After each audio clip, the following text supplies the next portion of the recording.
Sœurs et frères, paix et joie. Vocation, conversion, transfiguration, trois maîtres mots de la liturgie du deuxième dimanche du temps de Carême. Au cœur de cette liturgie, nous recevons trois appels qui se convergent vers une invitation centrale, celle de la conversion.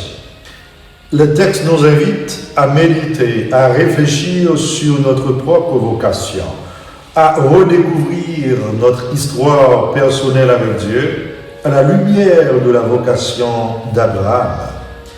Et Saint Paul, quant à lui, nous rappelle que cette vocation s'enracine dans une vocation plus vaste, la vocation à la sainteté, la vocation au salut, toutes deux accomplies en Jésus-Christ, le Fils bien-aimé du Père.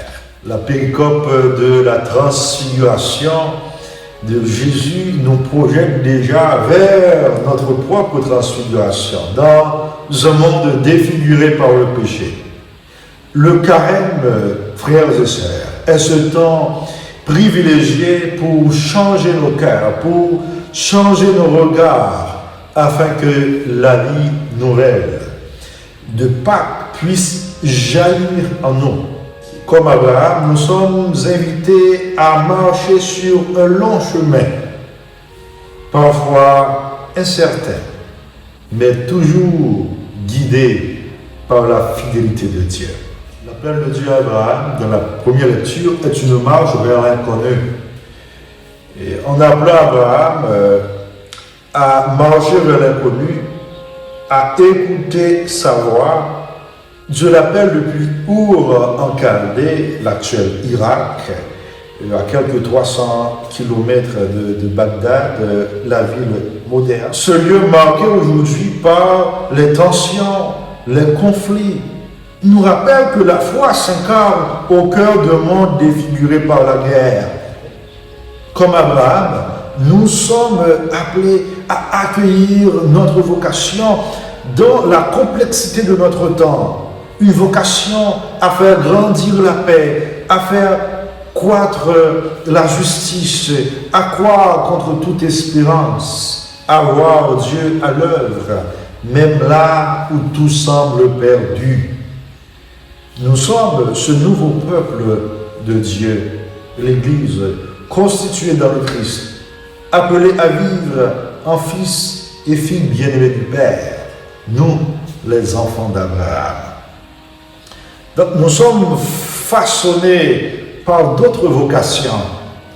Cette vocation personnelle se déploie à travers trois grandes dimensions universelles. Il s'agit de la vocation à la vie, comme don à accueillir avec gratitude le don de la vie reçu de Dieu.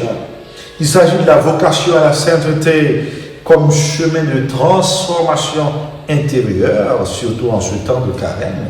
Et nous avons la vocation au salut comme accomplissement de toutes choses en Jésus-Christ transfiguré, signe de l'amour du Père. Donc, ces vocations à la vie, vocation à la sainteté et la vocation au salut ne se vivent pas de manière isolée, mais en communion, dans la fidélité, avec confiance. La transfiguration est donc une anticipation de la gloire qui va se révéler et est liée à notre propre transfiguration qui, à son tour, est liée à notre vocation chrétienne. Sur le mont Tabor, le ciel et la terre se rencontrent. Dieu parle à l'homme en révélant la gloire de son Fils transfiguré. Ce moment lumineux, on nous dit que la blancheur de la tunique de Jésus ne pourrait être comparée à aucune autre blancheur, anticipe la victoire de la résurrection, la lumière qui jaillit des ténèbres du fond de la terre, même si ce chemin passe encore par la souffrance, par la passion et la mort, par la croix. La présence de Moïse et d'Élie à côté de Jésus symbolise l'accomplissement de la loi et des prophètes en Jésus. Et Pierre, émerveillé par l'événement, voudrait demeurer dans cette intimité glorieuse, jouir de la gloire qui se révèle, mais la voix du Père confirme la mission du Fils. Celui-ci est mon Fils bien-aimé, écoutez-le.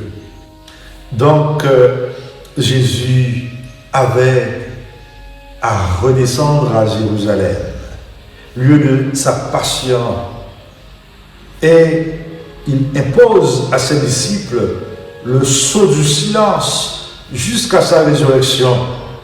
Mais les disciples ne savaient même pas encore qu'est-ce que c'est que la résurrection, qu'est-ce que c'est que l'expression ressuscité d'entre les morts.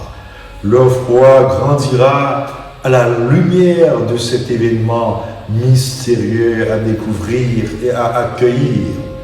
Donc nous sommes appelés aujourd'hui, frères et sœurs, à prendre un chemin de fidélité.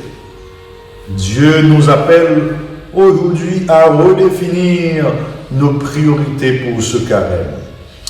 Dans un monde en pleine mutation, nous risquons souvent d'oublier notre véritable identité.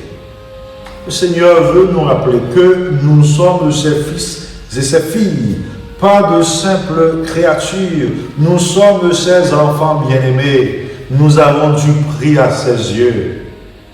Donc, poursuivons notre chemin vers Pâques dans la ligne du pape Léon XIV qui nous a invités à l'écoute, au jeûne et à la prière, à l'écoute de la parole qui éclaire nos pas, au jeûne qui nous sanctifie et à la prière qui transforme nos cœurs et nous fait avancer vers la sainteté et le salut.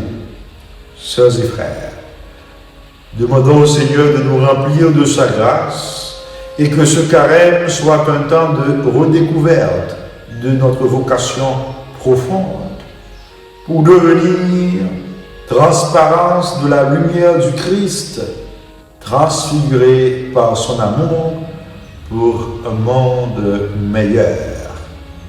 Amen.